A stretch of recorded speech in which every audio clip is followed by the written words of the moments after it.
Welcome বন্ধুরা, বঙ্গজয়তে তোমাদের স্বাগত জানাই। আরও একবার চলে এসেছি ফুটবলের দুর্দান্ত সব আপডেট নিয়ে, শুধুমাত্র তোমাদের জন্য। রঞ্জিত বাজাজের দল হলো চ্যাম্পিয়ন, ভারত হলো সাব কাপ চ্যাম্পিয়ন। এছাড়াও কিন্তু খবর আছে মোহনবাগান এবং ইস্টবেঙ্গলকে নিয়ে। মোহনবাগান ট্রাক্টর এফসির সাথে কেন খেলতে যাচ্ছে না সেটা নিয়েও একটুখানি আলোচনা। এছাড়া ইস্টবেঙ্গলের কোচ নিয়েও আলোচনা। তো সব খবর কিন্তু তোমরা জানবে। তার আগে কিন্তু বলবো, আমার চ্যানেল বঙ্গজয়কে তোমরা বেশি করে লাইক, শেয়ার আর কমেন্ট করো।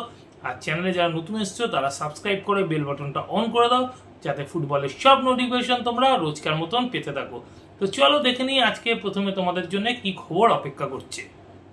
ভারতীয় ফুটবলে বিতর্কিত চরিত্রের নাম হচ্ছে রঞ্জিত বাজাজ। আর রঞ্জিত বাজাজের যে ফুটবল টিম আছে সে দিল্লি এফসি। তো আমাদের ভারতীয় ফুটবলে আই লিগ খেলে থাকে এবং আই লিগের দল সে দিল্লি এফসি কিন্তু এবারে চ্যাম্পিয়ন হলো আসামের রাজেন বড় ঠাকুর মেমোরিয়াল তেজপুর চ্যালেঞ্জ কাপে। দিল্লি এফসি গতকাল ফাইনালে কিন্তু হারিয়ে দিয়েছে আসামেরই দুলিয়াজান অয়েল ইন্ডিয়া লিমিটেডকে 3-0 গোলে। এই ম্যাচে কিন্তু প্রথমার্ধে 11 এবং 40 মিনিটে কে ভানলাল হিয়াট জুয়ালার জোড়া গোলে সৌজন্যে বিরতিতে 2-0 গোলে এগিয়েছিল দিল্লি এফসি। এরপর দ্বিতীয়ার্ধে খেলা শুরু হতে 50 মিনিটের মাথায় ইস্টবেঙ্গলের প্রাক্তন ফুটবলার হিমাংশু জ্যাংরা গোল করে খেলার ফল 3-0 করে এবং শেষ অবধি এই ফলই ফাইনালে থেকে যায় এবং ট্রফি জেতে রঞ্জিত বাজাজের দল দিল্লি এফসি। আইএফএ এবং রাজ্য সরকারের উদ্যোগে অনূর্ধ্ব 17 অন্তর্জেলা ফুটবল টুর্নামেন্ট কিন্তু চ্যাম্পিয়ন হলো দক্ষিণ 24 পরগনা। গতকাল ইস্টবেঙ্গল মাঠে এই টুর্নামেন্টের ফাইনাল খেলা হয় এবং এই ফাইনাল ম্যাচে কিন্তু দক্ষিণ 24 পরগনা 4-0 গোলে পরাজিত করেছে শিলিগুড়িকে। এই ম্যাচে কিন্তু হ্যাটট্রিক করেছে দক্ষিণ 24 পরগনার ফুটবলার শুভদীপ সর্দার ও অন্য গোলটি করে সায়নদেব সাউয়ের। তো এই ম্যাচ জিতে কিন্তু দক্ষিণ 24 পরগনার চ্যাম্পিয়ন ট্রফি ছাড়াও পেল 1 লক্ষ টাকা এবং রানার্স হয়ে এই টুর্নামেন্টে শিলিগুড়ি পেল কিন্তু 60,000 টাকা এবং রানার্স ট্রফি। অন্যদিকে কিন্তু গতকাল অনূর্ধ্ব 17 সাব কাপ চ্যাম্পিয়ন হলো ভারত। ভুটানের থিম্পুতে ফাইনাল ম্যাচে কিন্তু ভারত 2-0 গোলে হারিয়ে দিয়েছে বাংলাদেশকে। আর এই ম্যাচে কিন্তু প্রথমার্ধে গোলশূন্য ড্র ছিল। দ্বিতীয়ার্ধে 58 মিনিটে মোহাম্মদ কাইফের গোলে লিড নেয় ভারত। এরপর কিন্তু ইনজুরির সময় 5ম মিনিটে ভারতের হয়ে গোল করে এবং ভারতের জয় সুনিশ্চিত করে নাজমুল হুদা ফয়সাল। তো এইবারে কিন্তু ভারত এই টুর্নামেন্টে কিন্তু দুর্দান্ত পারফরমেন্স করেছে। গ্রুপ লিগ ম্যাচেও বাংলাদেশকে হারিয়েছিল এবং ইশফাক আহমেদের কোচিংয়ে ভারত কিন্তু ফাইনাল ম্যাচেও বাংলাদেশকে হারালো 2-0 গোলে।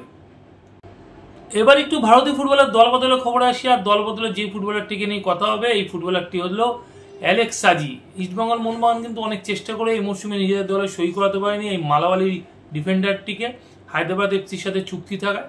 তো এই ফুটবলারটি কিন্তু আরও 3 মরশুমের জন্য হায়দ্রাবাদ এফসির সাথে কিন্তু চুক্তি বাড়িয়ে নিল।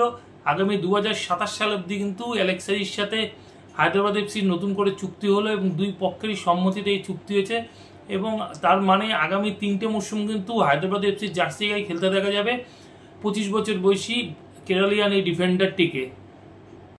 ফরাসি ডিফেন্ডার ফ্লোরেন্ট ওগিয়ারকে আইএসএল দলের 6ষ্ঠ বিদেশি হিসেবে আনুষ্ঠানিকভাবে স্বাগত জানালো মোহামেডান স্পোর্টিং ক্লাব।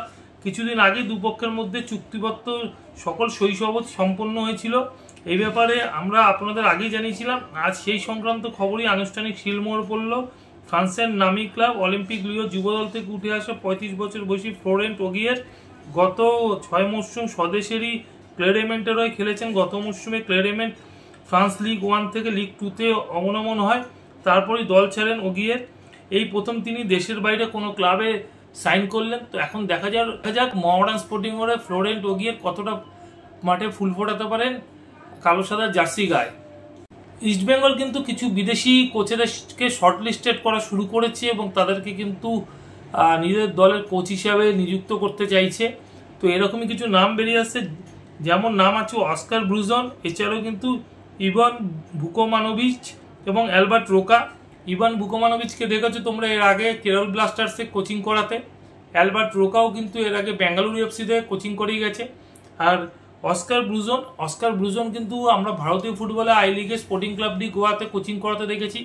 এছাড়া কিন্তু এই কোচ কিন্তু গত 3 মরশুম ধরে কিন্তু কোচিং করেছে বাংলাদেশের ক্লাব বসুন্ধরা কিংসকে কিন্তু কোচিং করানো না, সেই দেশের কিন্তু পরপর তারা তাদের বাংলাদেশ প্রিমিয়ার লিগ চ্যাম্পিয়ন করানো ছাড়াও কিন্তু সেই দেশের ফুটবলের বসুন্ধরা কিংসকে 1 নম্বর ক্লাব হিসেবে প্রতিষ্ঠা করেছে এবং যথেষ্ট ভালোভাবেই কোচিং করেছে অস্কার ব্রুজন। তো এখন দেখার যে এই 3 কোচের মধ্যে কি আগামী দিনে কাউকে কোচ করবে ইস্টবেঙ্গল ক্লাব নাকি অন্য কাউকে কোচ হিসেবে নিয়ে আসবে, সেটা কিন্তু সময়ের কথা বলবে।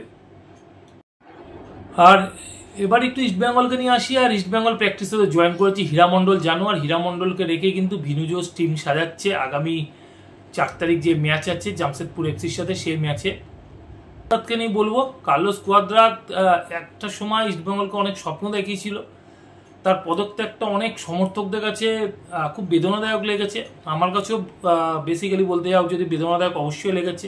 আমিও খুব তাড়াতাড়ি কার্লোস কুয়াদ্রাতের একটা ফ্যান হয়ে গেছিলাম ওরকম কোচিং স্টাইল দেখে।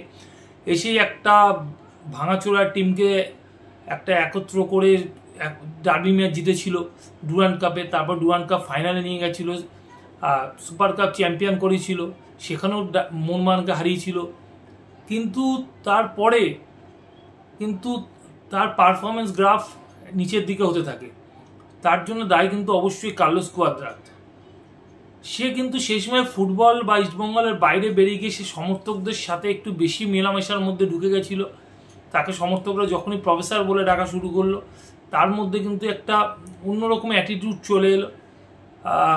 ফুটবলের বাইরে কিন্তু সে একটু অন্যরকম একটুখানি বেশি করা শুরু করলো, যে নিজেকে ফোকাসটা সমর্থকদের মধ্যে হাইলাইটস করাটা, এরকম একটা ব্যাপার কিন্তু সে নিজের মধ্যে নিয়ে এলো।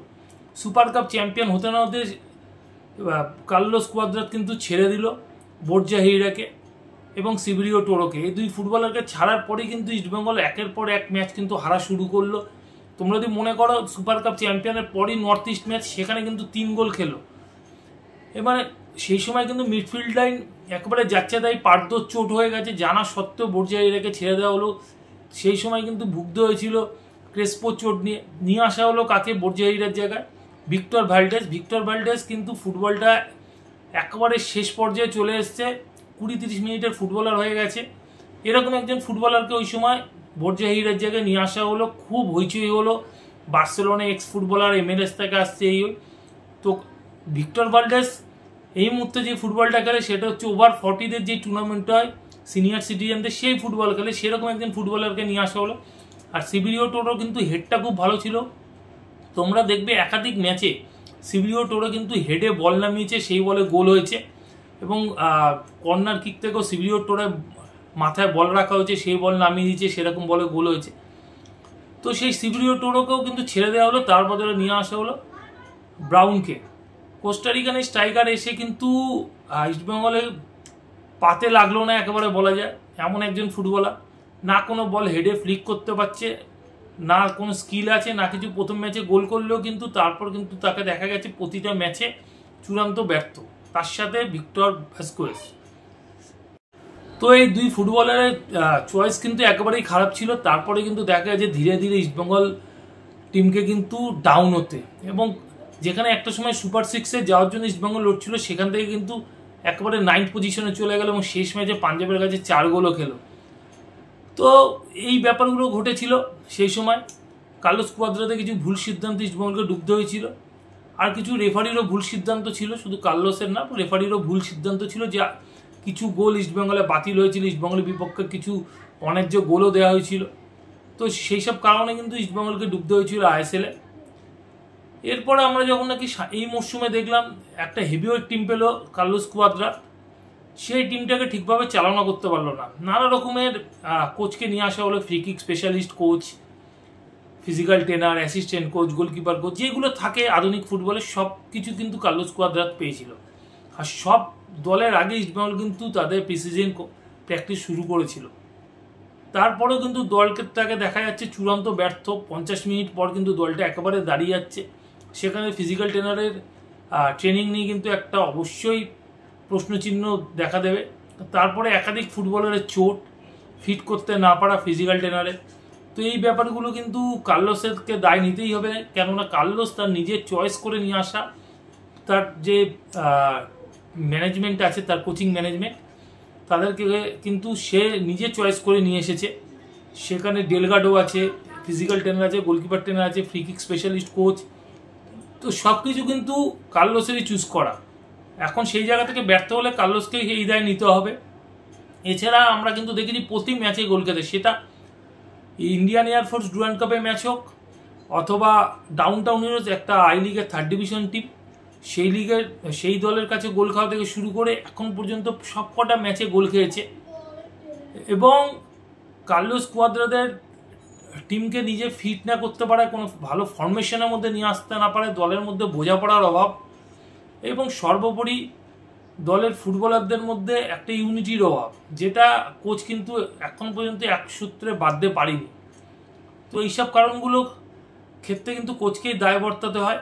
এছাড়া কোচের কিছু বলা যায় ভুল ডিসিশান যেগুলো আছে চেঞ্জিংয়ের, সেগুলো নন্দ সারা ম্যাচগুলোতে আমরা দেখেছি, কেরল ব্লাস্টার্স ম্যাচ বা গত ম্যাচে নন্দ যখন নাকি একেবারে খারাপ ফুটবল খেলছে, তার ফর্মের ধারে কাছে দেখতে পাচ্ছি না আমরা নন্দকে, ঠিক সেই সময় আমরা দেখলাম মহেশকে তুলে নেওয়া, নরয় মহেশ সিং মাঠে দাপিয়ে ফুটবল খেলছিল, সেই মহেশকে তুলে নেওয়া।